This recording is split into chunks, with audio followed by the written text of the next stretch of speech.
I spent the last 5 months building this combat robot model from scratch using some everyday ways and 3D printing, and I finished it by making the toughest, most difficult paint job I've ever did. Welcome to Cut, Transform, Glue, and here's the creation of Flamingo.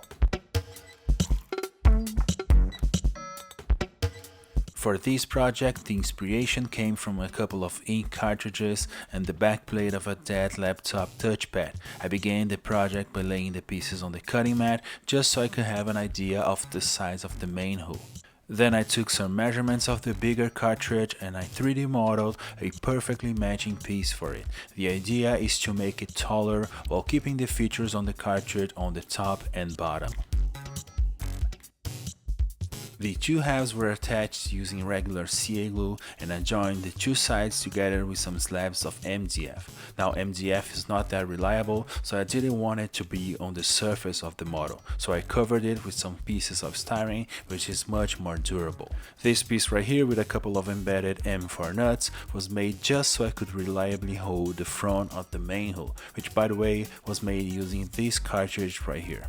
I measured it and made this interesting shape to go on its back, and then I attached one on each side of this piece of acrylic using CA glue. I then rounded the corners of the acrylic with some sanding sticks and drilled a couple of holes in between the two cartridges, but these holes will be used to attach it all to the bigger hole shape using a couple of M4 bolts. Then I took care of that big empty spot on the middle of the main hole shape, gluing a couple of cool looking gribblies on the top of the styrene. I discovered that some laptop keycaps fitted perfectly in between those pieces, so I chose a couple, slid them in there nice and snug, and used some thin CA to keep everything in place. The result was this highly detailed spot on the middle, which contrasts with the simplicity of the cartridges, and I loved it. In this project, I went back to the technique of using fake Lego pieces to attach smaller assemblies, which is very quick and effective. I grabbed a couple and glued them in between the two front cartridges, but on that spot right there, I just had to be extra careful to not interfere with the M4 bolts. I then made this tray looking piece to which I glued the matching Lego pieces, quickly creating a nice and even surface for some other pieces to go on top.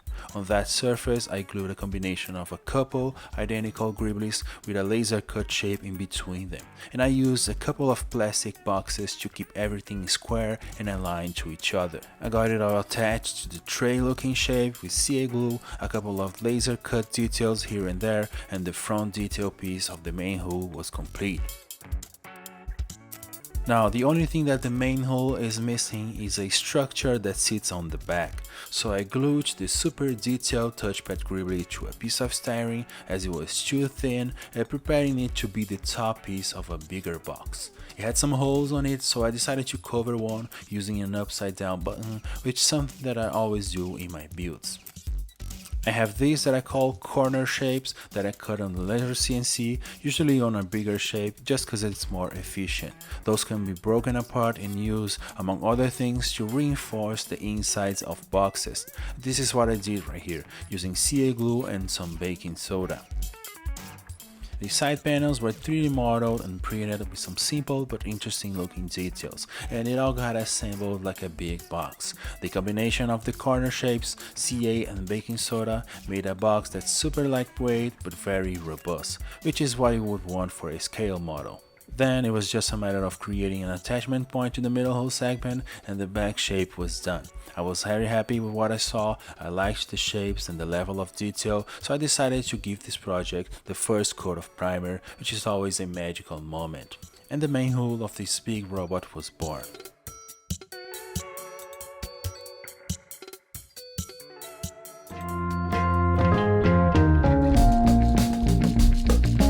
For the waist, I chose to use plywood to create a basic shape, just because I had it on hand and it is very easy to work with. I began by cutting it to shape using a jigsaw, and then I did some finishing on my disc sander, but I decided to protect the wood by covering it all with some 2mm styrene. Then I found the center of that rounded shape and drilled a big hole on it and stacked a couple of acrylic discs to begin creating an axle that connects the waist to the main hull. On the main hull side, by the way, I made an interesting looking axle combining some gribblies, acrylic and 3D printed parts. I also at that point had a big nut on the underside of the main hull so that the bolt could catch it and later connect everything together. Then I did the same thing to the waist and made a perfectly matching axle with some good looking shapes. And now that the basic waist structure is done, I can start adding details to it, beginning with some cool acrylic shapes which were glued to the plywood using CA, but I also combined some of them together using this weld bond type of glue. I'm also at that point using some random gribblies like this laptop keycap and a bunch of other things. This right here is a scaled up version of a ball joint system I developed, which by the way is available as STL files on my Patreon page. Check the link in the description if you want to have access to the files and help this channel keep going. Those were printed on a stronger type of PLA because they'll be holding the entire weight of the robot, and of course to each I glued a disc of 10mm plywood. I then made an angle to the main waist shape and glued the ball joints in there. But I felt it needed some reinforcement on that joint as the contact point was too small. Basically it was just the width of the plywood. So I made some tabs using styrene and I glued them perpendicularly to the ball joint system. A simple reinforcement that made the whole thing much stronger, not to mention it made the waist much more visually appealing. After I took care of that weak spot, I added even more detailed pieces here and there, and then I could finally apply a coat of primer to the whole waist piece, and I was very happy with what I saw.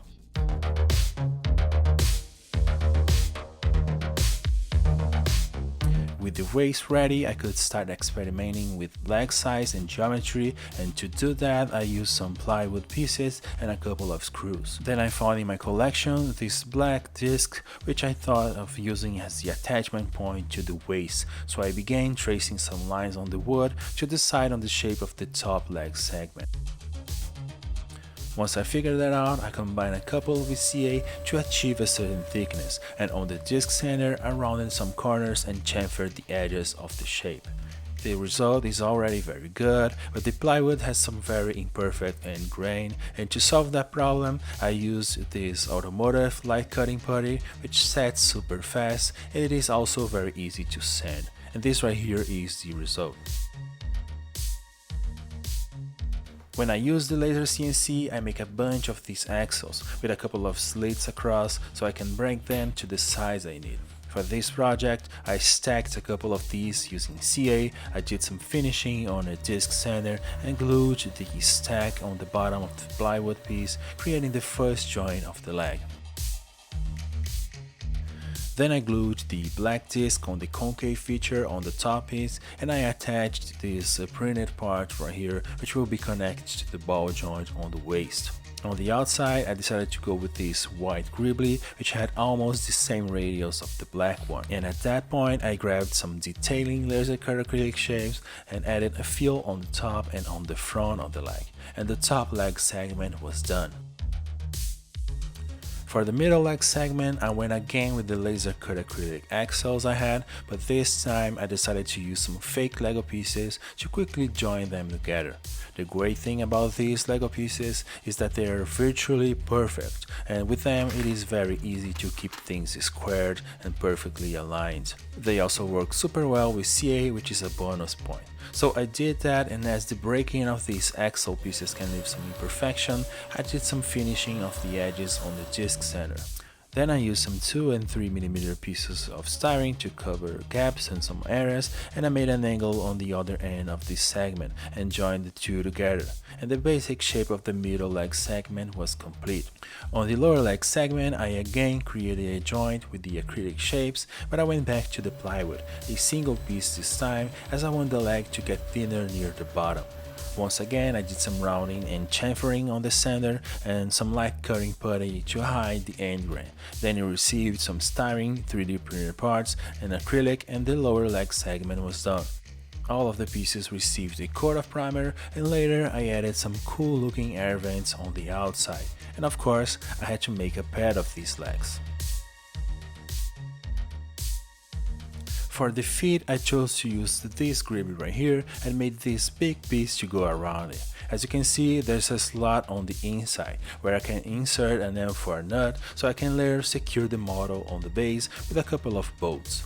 Then I glued the gribbly on the inside with CA and baking soda, and on each of its slots on the outside I attached a gribbly from an office printer.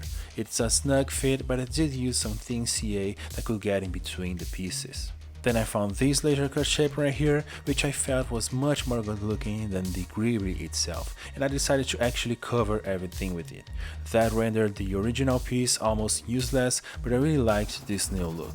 My collection of unused 3D printed parts, I found this left over from a ball joint. I made some adjustments and glued it to the top of the acrylic, and the basic feet shape was pretty much done. I then quickly made an ankle piece that would allow for movement of the feet but still kept it securely in place. I added some acrylic shapes and some cool looking bits on the side of it, like these ones right here, which had to be combined first. The ankle and the feet was finished, and now the combat robot could finally stand on its own for the first time, which is always also a magical moment for any project.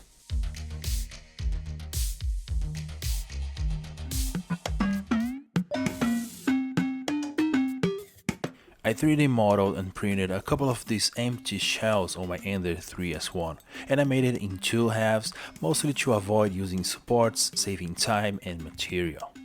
As you can see, there's a window on one of the sides, so I can fit this very interesting gribbly I have in there, and it was glued using a weld bond type of glue which fuses the plastic together. On the front of that box, I'll attach this laser cut shape I made a long time ago for the purpose of creating missile pods, and on the side this interesting panel piece to add some detail. Now from that I went adding many different types of detail pieces like that laptop keycaps, more acrylic, and some extra gribblies that I frankly don't even remember the source.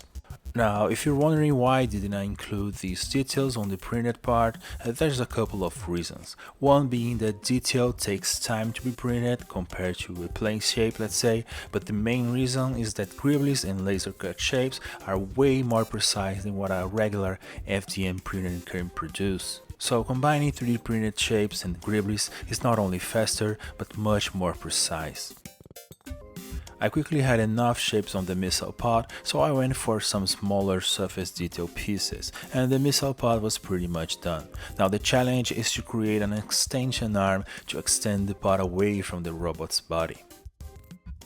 The extension arm didn't have to be super complex, so I quickly put it together using some acrylic shapes. And as it is going to be attached to the robot using only friction, no bolts and nuts this time, I simply drilled a hole on the side of the robot. I was happy with the result, so I went and primed the pieces, and of course it all had to be done twice, as there will be one on each side of the robot.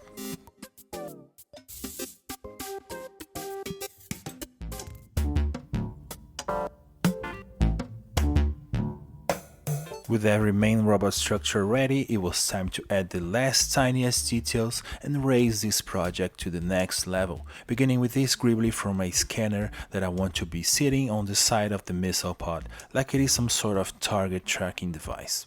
Using CA glue, I combined it with other interesting pieces and shapes, then I made a flat spot on the inside where I could then attach this button piece right here to create a pivot point on the side of the pod. I had to remove one of the keycaps and replace it with this ring piece. Then I made a matching hole and the radar sits there nice and snug. Now the only thing left to do in those pieces was to drill a couple of holes and attach an electric wire connecting both together. And this is the result. Then I found this very good looking piece from a dead office printer, and I wanted to put it right here on the front of the robot on the underside. So again, I went with the tiny Lego pieces to create a quick attachment point, and I also added a few shapes here and there. And of course, I glued the matching Lego piece on the body of the robot. I then covered some features on the piece that I didn't really like, and I primed everything, and this right here was the result. Now I had this structure right here on the front, let's call it the nose of the robot, that also needed some extra details. I have this box of pieces which I call surface details, and I pretty much just added a few here and there on it, nothing too crazy.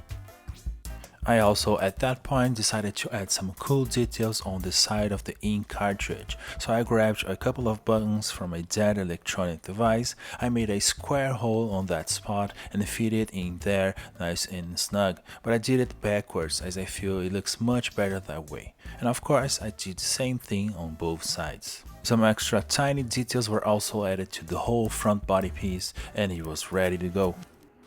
I have a huge collection of gears, and on it I found this very good looking shape right here, so I found a way to chuck it onto my drill press so I could then quickly remove all of its teeth using a sharp tool and kinda round its corners with some sanding sticks. Then on the hole right there in the middle, I fitted some nice gribbles with tiny little details. I primed the piece and it sits right there on the top of the robot on one of the sides. The rest of the body also received its share of extra details, so whenever I found a spot that looked too empty, I went adding some cool looking panel pieces and some extra air vents. In this one, for instance, I used some leftover 3D printed support material. With the body and the weapons fully detailed, I turned my attention to the underside, the waist and the legs of the robot, which should also receive some cool tiny little gribbles. On the waist, I added a bunch of backwards installed buttons and some other structures on the side, but the main piece added was a battery pack sitting underneath right here on this empty spot. I've been using a ton of CA glue on this project. It is my glue of choice, but for this type of plastic and such a thin joint, I'll use epoxy glue instead, as it will give me a stronger bond and will kinda fill the gaps. The battery pack is attached to the waist using a couple of Lego pieces, and the last touch was a couple of resin printed gribbles glued on each side. I made a protection rail on the front using this 4mm PVC tube, and the waist detailing was finished. The last thing I had to do before calling the model complete was to get the legs to the same level of detail. I added some small 1mm thick styrene discs, but I also added some bigger shapes, like these 3D printed gussets right here. On this project, I tried some purple rivet looking pieces I had for the first time, and the lower leg segment was complete. Now, detailing is a super time consuming process, so I decided to put the camera to the side on a time-lapse setting and power through the other leg pieces. Not gonna lie, it always takes more time than I expect, but eventually I got there. The legs were done and fully detailed. Everything received one extra coat of gray primer, probably the 10th coat at this point to be honest, and the crazy long complex build process was finally finished and everything was ready to the painting process. I couldn't be happier with the result, and I felt all of these months of work really paid off. Now, this project took so long that I couldn't simply put it on a boring base. I had to make some sci-fi diorama for it. So I took some 15mm plywood, cut it round and covered it on styrene. That plastic layer would allow me to carve, using a sharp steel tool, some large panel lines to make a sci-fi looking structure. I then made some holes where I could insert some interesting inlets and drains, and I put some randomness to it, adding pieces with different diameters, but trying to keep the shapes as close as possible to the surface. It made sense in my head that if something was too proud of the floor, it would probably be knocked by such a large robot when walking. On this process, I used many different resin printed gribbles and some round electronic pieces like this shell from a big speaker, which had to be installed on a bigger hole on the base. After I added a few shapes here and there, the base was complete and this project was finally ready to be fully painted. For real this time.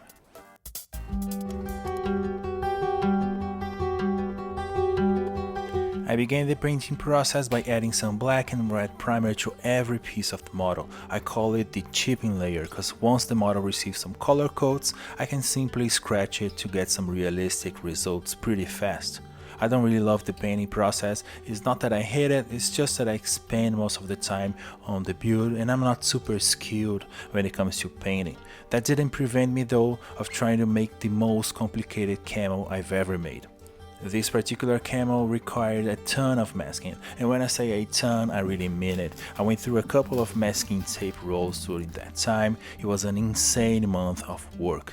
But to be honest, the result was really paying off. I was very happy with the color choices and the digital camo was looking exactly how I wanted it to look.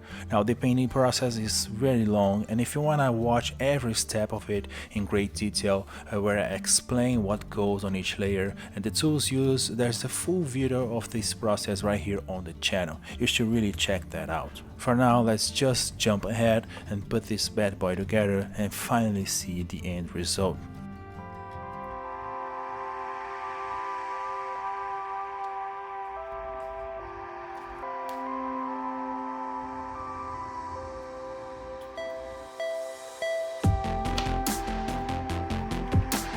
Thank you so much for watching. If you enjoyed what you saw, don't forget to subscribe to the channel so you don't miss the next project. Also, I want to take a moment right here to thank my Patreon supporters. Your generosity allows me to continue making huge projects like this, so thank you so much. If you haven't already, consider joining our Patreon community. You'll get access to exclusive perks like hundreds of STL files and some behind the scenes content. You'll also be helping me keep going on this crazy journey of making mechs. Thanks for watching.